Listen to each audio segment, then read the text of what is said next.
Frances, we're here at a session of the Salzburg Global Seminar on Breaking the Glass Ceiling, and your expertise is in the area of Northern Africa and the Middle East. Tell us about, in particular, the business world for women in North Africa and the Middle East. How are they faring? Well, I think that in Tunisia in particular, but also in Algeria and Morocco, there are more and more women in business. There are more and more women running companies, setting up companies. They're proving to be very successful, and I believe they have already in Tunisia been major agents of change, social and otherwise, and that in the years to come this will happen in Algeria and Morocco. That speaks to women with their own companies. How are women faring in companies that are run by men?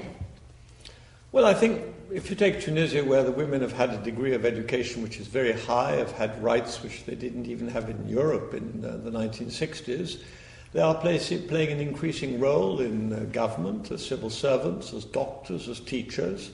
This is lagging somewhat in Algeria and Morocco for various historical reasons, but women are very determined, they're very upfront in what they think and what they say. They're not afraid to speak out. So I think they are playing an increasing role in all walks of life, actually. Are there any statistics that we can cite to show how the penetration is? The statistics don't necessarily show you what's happening. I mean, in Morocco, still you have 50% of women who are literate. This is changing fast now with the new king. Nonetheless, a number of women business leaders, ministers, 6 ministers in the new Moroccan government, heading NGOs. I think it's the impact and the quality of the impact which matters more than statistics, which in any case are not easy to come by. And also there's a time lag in statistics. What you'll get today is probably what was true 5 years ago. True, yes.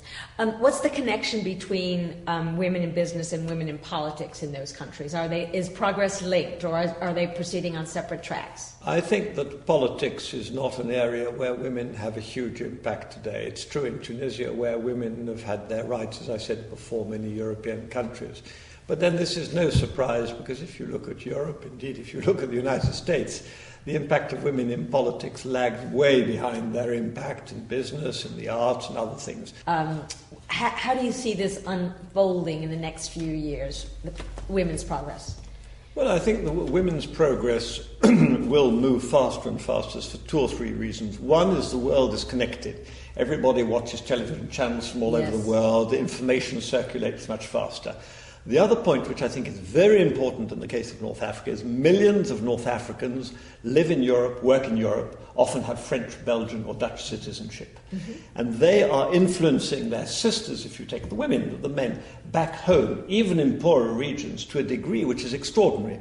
And this is the premise, I believe, of a revolution. Exactly where it goes or what form it takes or how fast it goes. But the links between, it's only an hour's plane between Europe and North Africa, so it's very close. Mm-hmm. Historically it's close. And therefore we are at the beginning of considerable changes. Okay, great. Thank you very much.